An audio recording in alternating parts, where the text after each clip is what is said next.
Hi guys, అందరికీ నమస్కారం. నేను స్టేజ్ మీద పాడిన పాట ఇప్పుడు ఎంతో వైరల్ అవుతుంది, ఇంకెక్కువనే అవుతుంది. ఆ పాట నచ్చి ఎంజాయ్ చేసి వైబ్ అవుతున్న వాళ్ళందరికీ నైస్, హ్యాపీ, ఎంజాయ్ పండుగ. బట్ నచ్చని వాళ్ళకి I'm sincerely telling I'm not at all sorry. Because మీ మనోభావాలు ఇప్పుడు హర్ట్ అయినాయేమో, నాది ఎప్పుడో హర్ట్ అయినాయి.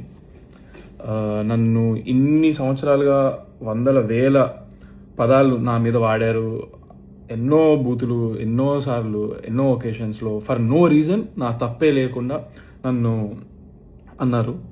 సో అప్పుడు ఏమైంది, మీ సమాజంలో వాడాల్సిన మాటలు, బూతులు, అమ్మో ఏమైపోయింది అప్పుడు. ఇప్పుడు రెండు పదాలు మీరు, అది కూడా మీరు నా పైన వాడిన వాటిలోంచి నేను 2 తీసుకొని,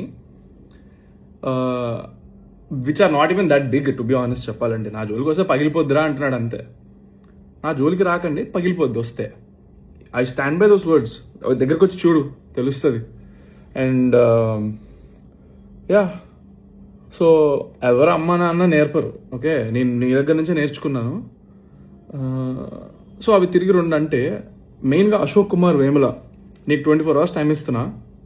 నువ్వు గనక నాకు 24 hours అపాలజీ నీ నుంచి రాలేదనుకో, దీన్ని నేను ఎక్కడ ఎస్కలేట్ చేయాలి, ఎంత చేయాలో నేను అసలు ఇంతవరకు నా లైఫ్లో నేను ఒక మీమర్ కానీ, ట్రోలర్ కానీ, లేకపోతే నా మీద వాడిన వర్డ్స్ కానీ ఎప్పుడు కూడా నేను రియాక్ట్ అవ్వలేదు. అంటే బాధ ఎక్స్ప్రెస్ చేయలేదు, ఎక్కడ ఏ సింపతి కోరుకోలేదు, లేకపోతే కంప్లైంట్ అనేది కానీ, రచ్చ కానీ ఏం చేయలేదు.